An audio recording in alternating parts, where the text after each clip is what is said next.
Hi, my name is Joseph Alai. Welcome to my channel. And today I have finally the long anticipated collaboration video between myself and Athena Raven.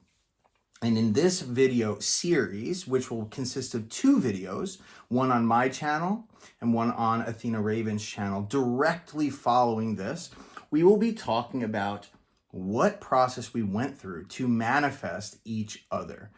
We are in a relationship. We manifested this relationship through certain techniques or imaginal acts, but we're going to talk specifically about what we did, what process we went through, and what's going to be really cool about this, and that's unprecedented, that you will likely not be able to find yet, will be the mental processes that each individual goes through, meaning what, from my perspective, did I do to manifest her?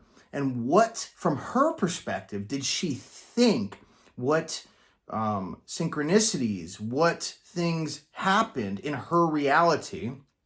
What thoughts did she have? What actions did she take as a result of my actions? And likewise, we will also then talk about the opposite. What, from her perspective of her manifesting a person, did she do? And also what went through my mind? What thoughts occurred in my head? What things did I see as she was manifesting myself? And so this should help to give you a thorough understanding of what to expect and also what to engage in yourself when you are manifesting a person, whether that means it's a specific person, a relationship that you already have set in your mind, or a perfect person, a general person, which is the route that Athena and myself took. But ultimately, in the end, you will come out with a deep understanding of what it takes to manifest a relationship.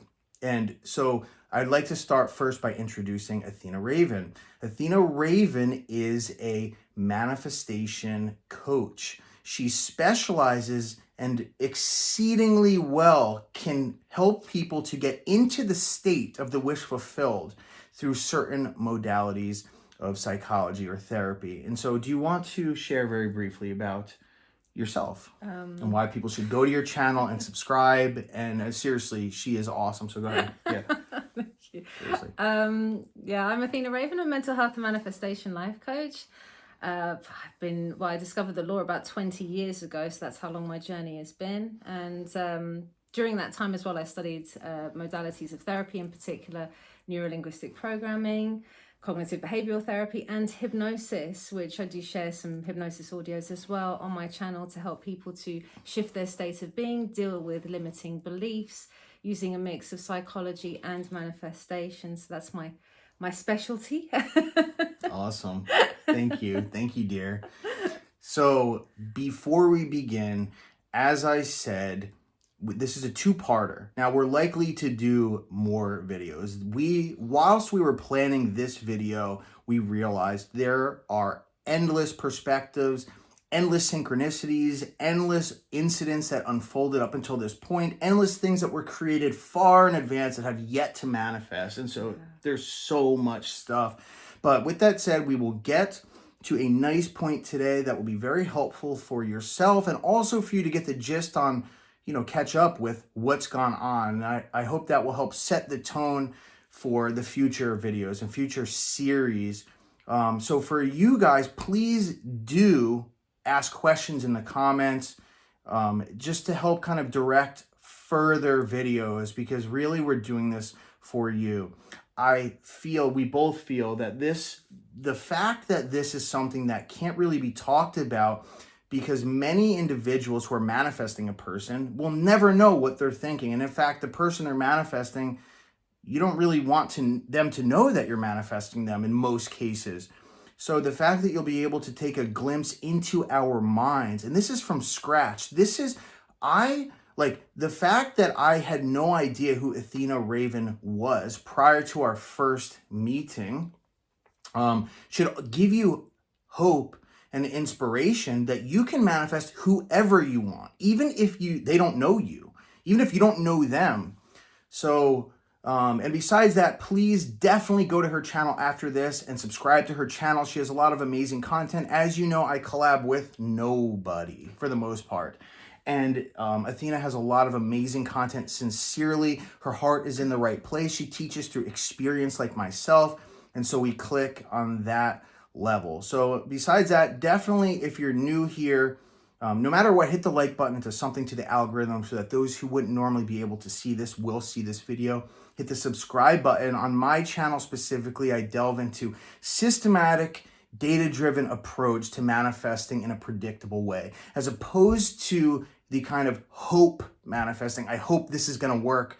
My channel and what I teach is based upon my experience. I've been tracking manifestations for 14, 15 years, doing segmented tests, tens of thousands of manifestations. And so what I do is I teach the common denominators between what works.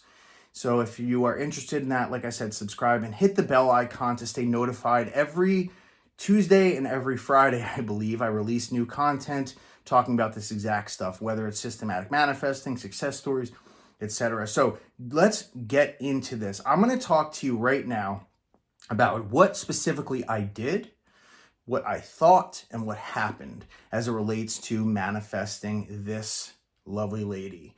So you can apply this to your own life. In this circumstance, jumping right into it, I had just gotten out of a relationship when I had first taken the action to manifest a person. The relationship that I was in was very unfulfilling. I did not want to live that again. This was around, I think, 5 years ago, something to that effect. Now, don't panic. 5 years sounds like a long time. My life did not stop in the interim. I was in, actually, I will tell you exactly what happened.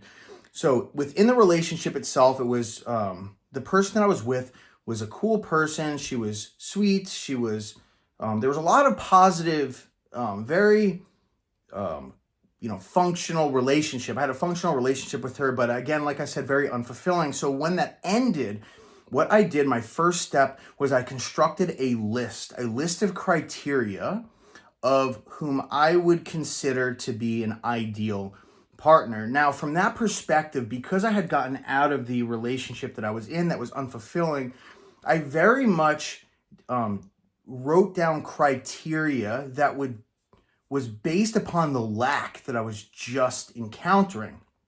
So there was some overcompensation, and it was focused much more on short-sighted manifestation, much more upon certain ways that I would feel at the time, physical attributes, more surface level things. So I wrote it down from the perspective of, I wrote down my wife, and then I started to write down criteria. She has dark hair. She has, she's beautiful. She is X height. She does this type of thing for a living. So much more physical attributes related to reality. What ended up happening as a result of that was I manifested a person who I would consider to be the faker. That's what I call this individual. So she was someone who fit a bunch of the criteria that I had written in that list, but accompanying that, because I was not specific as it was talking about the important aspects of a relationship, such as compatibility and things like this. So I manifested this person, but the relationship crashed and burned.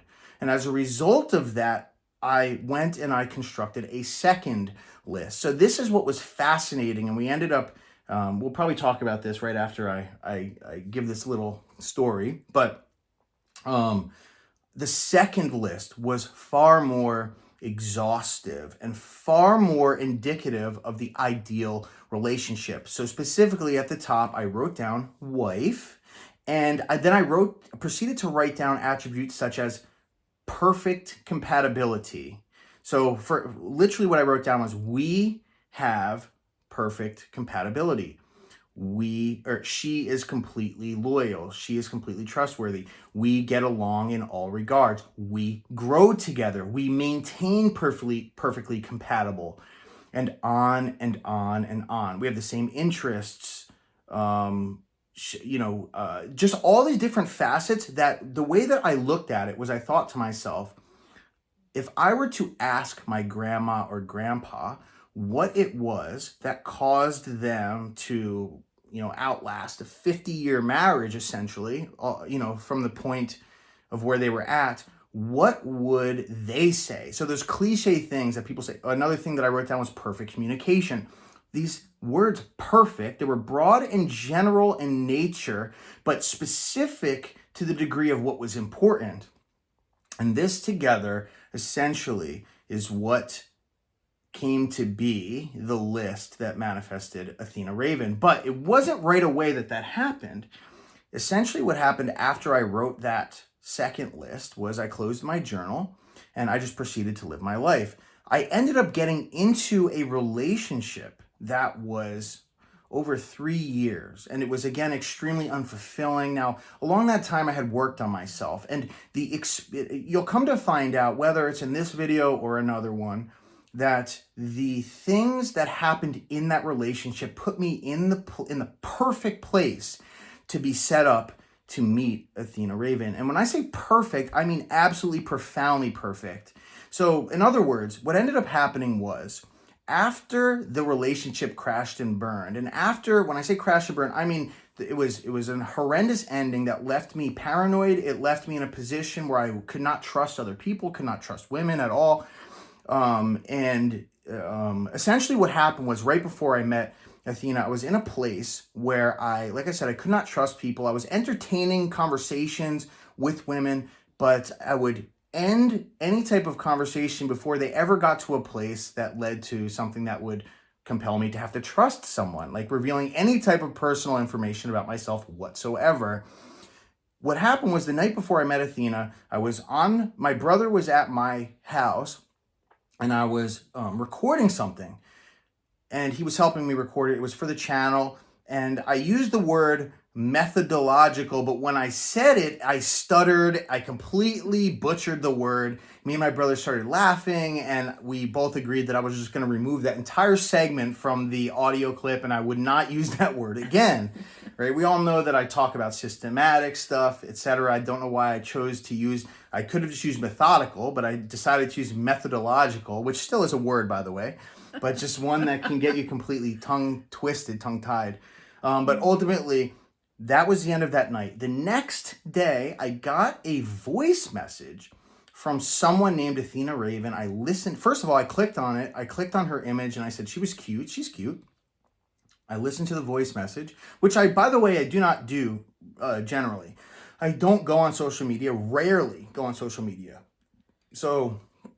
But I listened to the message, and it was her asking. Well, first of all, she said that she admired my work that was methodological, but she stuttered in the exact way, seriously, as I had the night before. So immediately it triggered something in my mind, and I knew that I had to speak with her. Now, her message itself was asking, it was a compliment on my work, and then it was asking if I wanted to do a collaboration. Mm-hmm. So I set that aside entirely, meaning the idea or the question of the collaboration. I was like, okay, I'm not even listening to that right now. I just need to talk to this person. So I said, can you do a voice call, right? Like an actual call right now.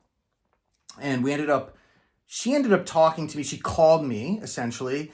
We talked for over 5.5 hours. Now, initially, I'm assuming, and she could fill you in probably, I'm assuming that she thought that I was calling with regards to the collaboration. I did. But really, yes, of course. But really, I was interested. She was cute. It was very interesting the way that she had stumbled upon the same exact word. The odds of that happening are astronomical. If anyone has ever taken probability, right? It's one of the ways that I really started to believe manifesting, right? Astronomical, same word, same stutter, impossible. But nevertheless, what was amazing is the moment we started speaking, we had everything in common, literally everything in common. We had the same tastes, the same music taste, the same interests, the same sense of humor, the same thought processes and belief systems with regards to manifestation, which, by the way, you might think is common, but when you start to really go through the intricacies of what other manifestation coaches talk about, their beliefs are on entirely different levels. Athena, as well as myself, believes in experience. teaching, which you will not generally find anywhere. Most people regurgitate what they've heard from another coach, who's regurgitated what they've heard from another coach, who's regurgitated what they've heard from another coach, and on and on and on. The incest continues ad infinitum. But the difference would be the testing, the experience. And so from there, like I said, we talked for 5.5 hours. I was smitten immediately. Like I said, Athena didn't know that I wasn't communicating with her with regards to the collaboration, although I think her hopes were up regarding that. And hey, look, it ended up coming. Like that, right? But, from there, it was all easy peasy. We ended up talking the next day.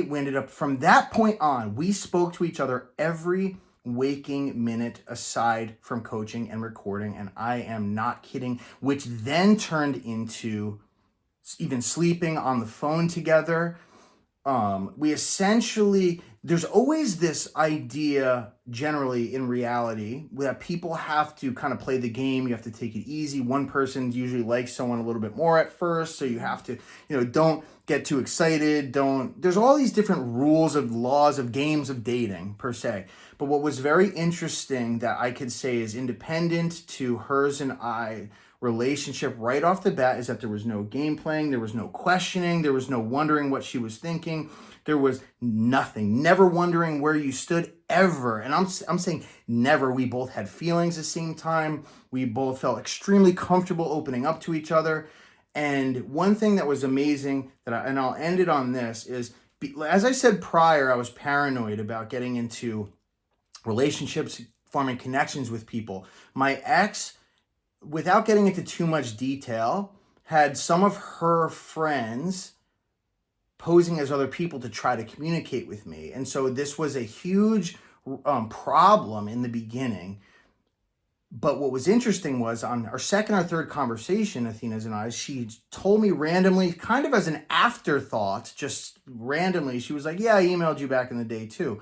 What was interesting was right then and there, I opened up the email. I found it. She was absolutely correct. What's amazing was in a synchronicity is she ended up sending me an email the day after I started dating my ex. That was over 3 years ago, but to the day after, which was absolutely amazing. But what that proved to me, not only was it auspicious that, okay, this is probably something, that maybe what, she would come after, maybe, but it verified that she had no relation whatsoever in anything regarding my ex.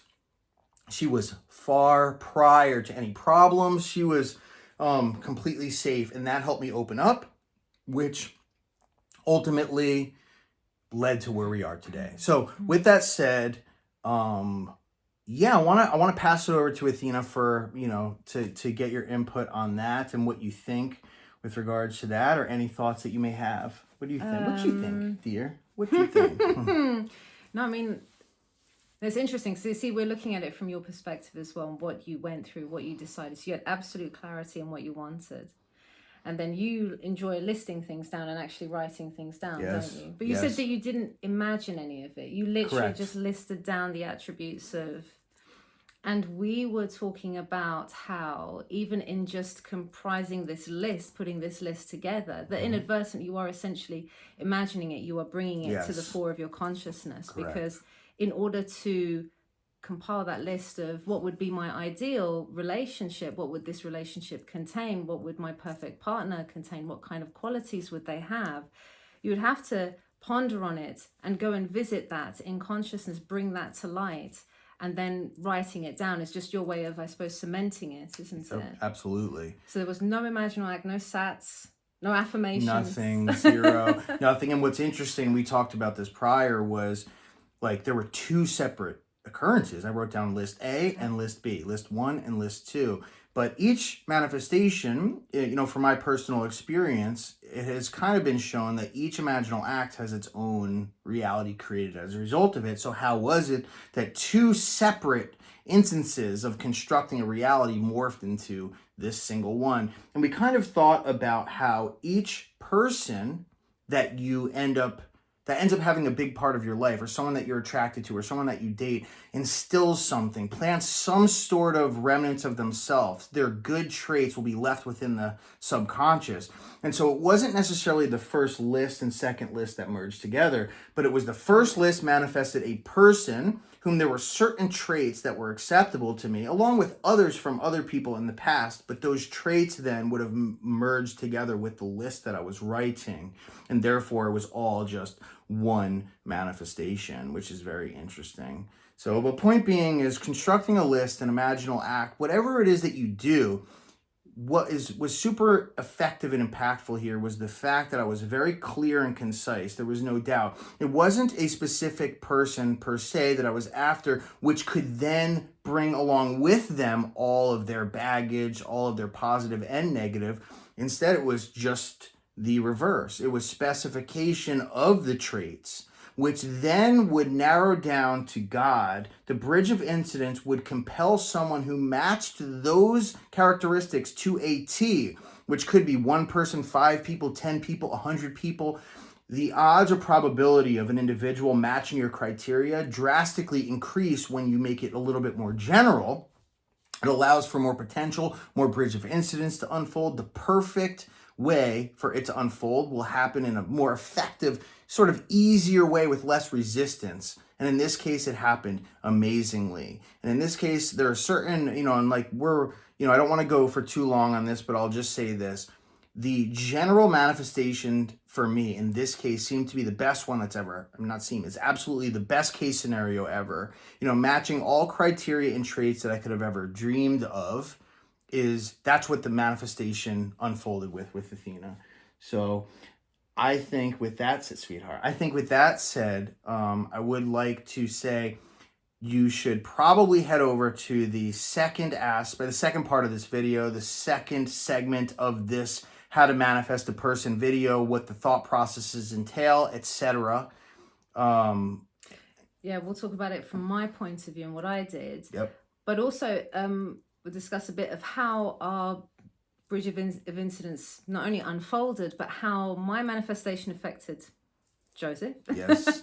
And how his affected me. Yes. Because people always say about what's happening on the other side, and are they thinking of you, and what if my specific person, for example, if it's a specific person or something, is very, very stubborn, and they've always said that they didn't want this and they didn't want that, and can I change their mind and stuff. I was actually influenced, unbeknownst to me,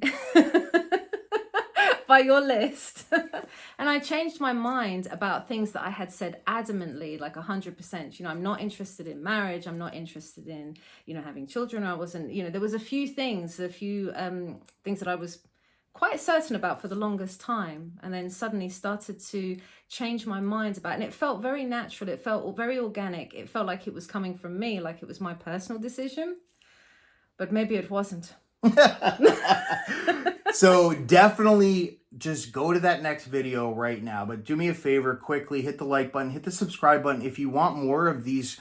Like, you will have the power to control what we talk about. If you want to know what we were thinking at a certain time, if you want us to make a video on a certain topic related to our manifestation, if you want to know whatever you want to know, because we do have these open discussions about what state of mind we're in, what natural thoughts have occurred, how did that affect the formulating of our reality and the paths that we took. So subscribe to this channel if you are interested in the broken down methods. I observe manifestations from an objective perspective and get the common denominators. That's what I do. So do that. Hit the like button, hit the subscribe button, hit the bell icon. But more importantly now, go into the description and click the video link to go to Athena Raven's channel. It will go right to the video for the next part. So thank you so much for being here. I hope you like this. Definitely comment, ask your questions below for sure, and then head over to the video.